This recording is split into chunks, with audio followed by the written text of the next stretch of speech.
이스라엘 탱크가 가자 지구로 들어가서 지상 작전을 개시한 지 나흘째를 맞고 있는 가운데 하마스도 반격에 나서고 있습니다. 하지만 3주가 넘는 이스라엘의 공습으로 희생된 팔레스타인 민간인의 숫자가 8천 명을 넘어 계속 늘어나고 있습니다.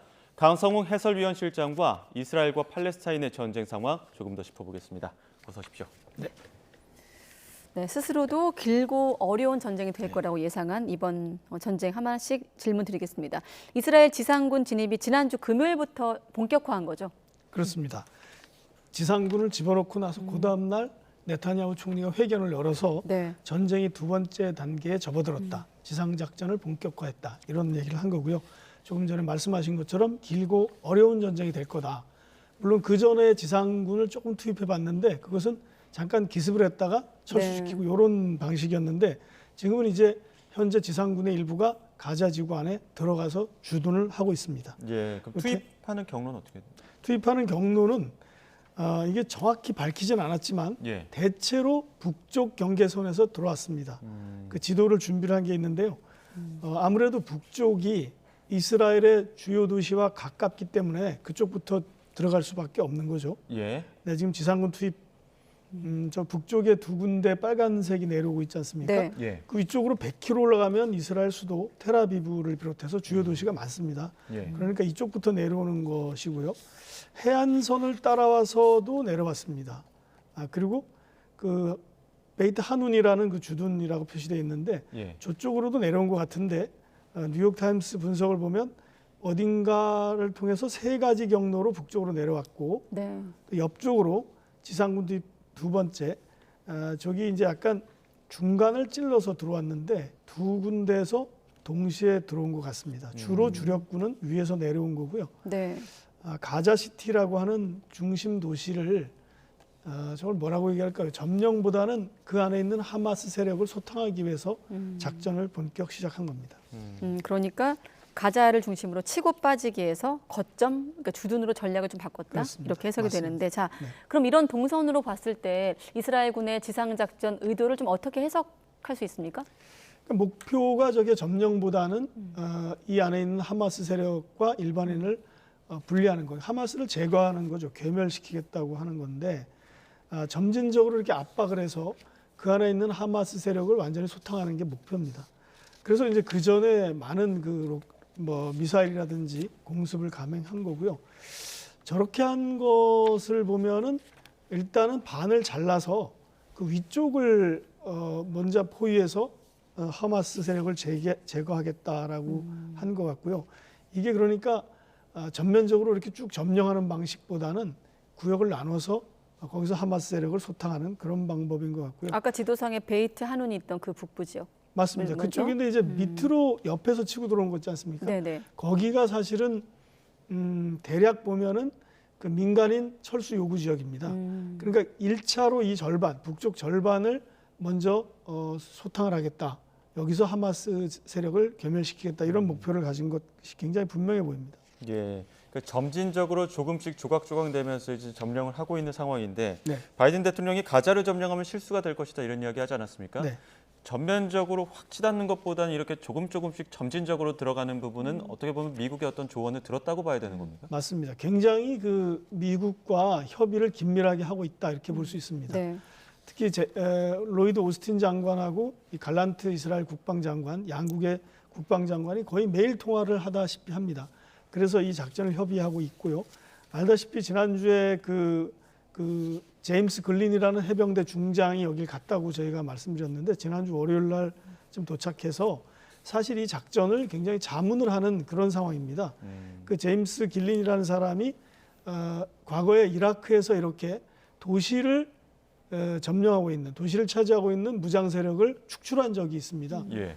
그것을 굉장히 준비하는 데 깊이 관여한 사람이기 때문에 그 사람을 긴급히 파견했고 그렇게 보면은 뭐 이것을 전면적으로 이렇게 밀어내는 작전이라기보다는 그 안에서 이렇게 하마스 세력만 소탕하는 이런 건데 이게 쉬운 일이 아니죠. 이게 구역별로 나눠서 일단 하는 거고 저 절반을 또 다시 소구역으로 나눠서 하나씩 이렇게 정리하고 들어가는 이런 방식인데 네. 현재 단계는 아직 시작도 하지 않은 단계입니다. 사실 들어가서 어떻게 할지를 좀 이렇게 작전을 짜보고 그러는 단계로 저는 판단하고 있습니다. 예. 네, 그래서 저강도 장기전 이런 전망도 나오고 있는데 맞습니다. 아무튼 앞서 이스라엘이 하마스 괴멸이 목표이지만 점령이 목적이 아니라고 하셨는데 이번엔 하마스 시점에서 한번 보겠습니다. 하마스의 저항도 만만치 않을 거란 전망도 있는데 실제로 어떻게 될까요? 굉장히 고전할 것으로 보입니다. 이게 지금 전체적으로 모습을 보면 2016년 10월에 시작됐던 그 미국 주도의 이라크 정규군이 이라크의 모술이라는 도시를 이렇게 해결한 적이 있습니다. 거기에 그 당시 IS 이슬람 국가 세력들이 있었는데 10,000명 정도가 있었습니다. 예. 지금 하마스 병력이 한 3만 명 정도라 그러는데 그 지금 저 모술이라는 시가 보이지 않습니까? 이라크 저 북쪽에 모술이라는 시를 그 그러니까 이슬람 국가 IS라고 하는 그 세력이 저걸 차지하고 있었는데 2016년 10월에 이라크군 정규군 네. 미군이 훈련한 군대죠. 10만 명이 저길 들어갔는데 2, 3주면 끝날 거다 이렇게 생각했습니다. 혹은 예. 뭐 2달 정도면 끝날 거다고 생각했는데 네. 이게 7개월이 걸렸습니다. 그리고 이제 마치 시점도 지금이랑 비슷합니다. 2016년 10월에 들어갔다가 2017년 5월 7개월 동안 이 비슷한 작전을 했는데 네. 이라크의 정규군이 10,000명이 희생이 됐습니다. 그러니까 지금 물론 이스라엘 군이 굉장히 최첨단의 무기를 가지고 있긴 하지만 이 이라크 쪽 그러니까 그 이슬람 민병대 무장 세력 측에서는 우리가 지금 예상하고 있듯이 지하 터널 그리고 이제 부비 트랩 그 다음에 제일 그 당시 그 이라크 정규군이 겁을 내고 두려워했던 것이 자살 공격이라고 합니다. 그러니까 네. 근접해서 시가전을 펼칠 때 차량 폭탄을 가지고 그냥 들이닥치는 겁니다. 그러니까 그걸 막으려고 해도 이미 터지면 아군도 피해를 보는 그런 상황이어서 굉장히 공포였고 이거 뭐 지난번에도 말씀드렸습니다만 월남전에서 베트콩과 싸운 이후 그런 어떤 시가전, 베트콩과 싸운 것뿐만 아니라 월남전에서 벌어졌던 시가전 이후 가장 격렬한 전투였다. 이렇게 이제 군사 전문가들이 기억을 하는데 그런 것과 비슷한데 미국이 이번에 그 모술 전투의 경험이 있는 걸 준비한 사람들이 이걸 이제 자문을 하기 때문에 네. 일단 바늘을 잘랐지 않습니까?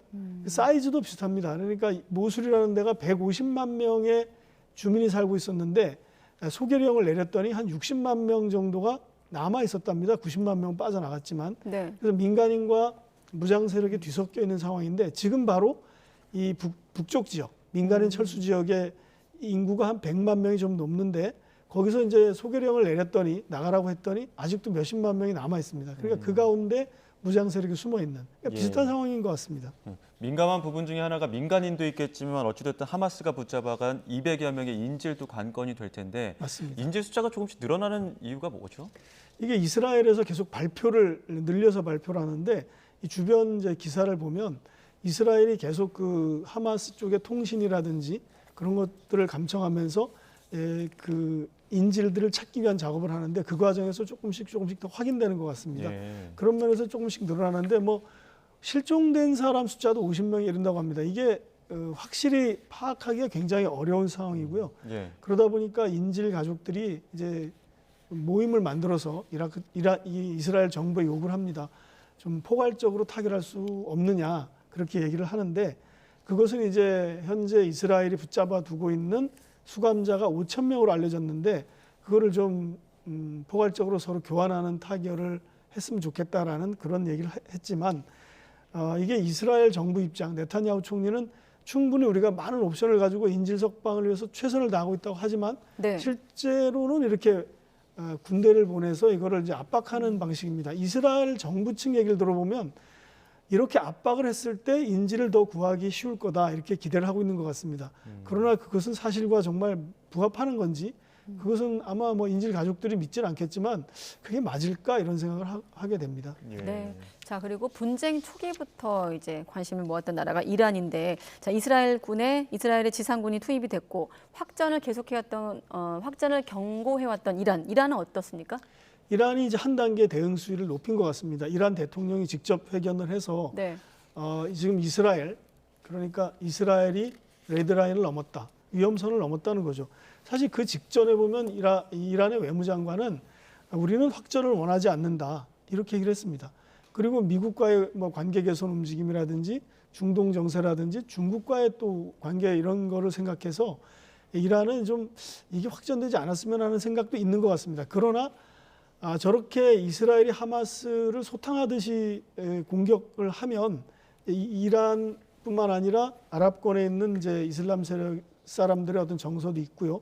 그렇기 때문에 이거 더구나 헤즈볼라 같은 경우는 생존이 달린 문제이기 때문에 네. 참전을 할 가능성이 굉장히 높습니다. 그렇기 때문에 이란이 어떻게 보면 좀 조심을 하고 있다가도 이것은 이제 더 이상 이 사람들의 표현이 이렇습니다. 우리가 통제할 수 없는 상황이 될 수 있다. 그런 표현을 하면서 이란도 이거 어찌할 수 없는 상황으로 갈 수 있다. 이런 식으로 이제 경고를 하고 나섰죠. 예, 네. 지금 이 상황에 대해서 국제사회 어떤 여론도 조금 안 좋아지고 있는 상황인데 이스라엘 공습을 멈출 가능성은 없는 겁니까? 가장 어려운 질문. 현재로서는 별로 없다고 생각합니다. 이스라엘이 지금 이 하마스의 무장 세력들을 완전히 괴멸시킨다는 목표를 가지고 압박을 하고 있는데 예. 그 전제 조건이 사실은 공습입니다. 공습을 통해서 이 어떤 반발을 무력화시키는데 이스라엘은 그 IDF 이스라엘 국군은 매일 이런 얘기를 합니다. 어젯밤에 우리가 예를 들어서 450여 개의 테러 목표물을 타격했다 이렇게 얘기합니다. 그리고 이스라엘이 주장하는 것은 그것이 어떤 그 은신처이거나 혹은 뭐 작전 지휘소고 관측소고 뭐 대전차 어떤 그 타격을 하는 진지다. 이러기 때문에 우리가 타격을 한다라고 하는데 대부분 거기에 민간인이 같이 있기 때문에 이거 피해가 계속 늘어나고 있습니다. 지금 8,000명이 넘어섰는데 이것을 이스라엘의 입장에서는 어떤 그 민간인 시설이 아니라 군사 시설, 테러 시설을 보고서 계속 폭격을 하는 거기 때문에 이것을 이스라엘이 지금 현재로서 멈출 가능성이 없고 아마도 지상 작전을 하면 좀 더 심해질 수도 있고요. 이게 모술 전투에서도 비슷했더라고요. 그러니까 사전에 굉장히 많은 그 공습을 가한 다음에 최대한 예를 들어서 그 지하 시설물들 그리고 지하 땅굴 같은 거까지 찾아서 그걸 공격한 뒤에 들어가겠다고 하는 거기 때문에 이게 좀 당장 멈춰질 가능성이 없는데 제일 중요한 것은 이제 여기에 보면은 이 가자지구 안에 있는 큰 병원에 많은 민간인들이 지금 사실 피란을 하고 있습니다. 그러니까 네. 병원 하나에 몇만 명이 모여 있는데 거기를 이제 공격할 가능성이 있어서 그것이 가장 우려되는 상황입니다. 네, 일단은 아직은 이스라엘이 공습을 멈출 가능성은 낮다는 점까지 확인했는데 아까 마이크 차시면서 민간인 사망자 숫자가 8,000명을 넘는다면서 탄식하시기도 했는데 아무튼 당분간은 좀 전쟁의 추이를 지켜봐야 되겠습니다. 강성웅 해설위원 실장이었습니다. 고맙습니다. 네.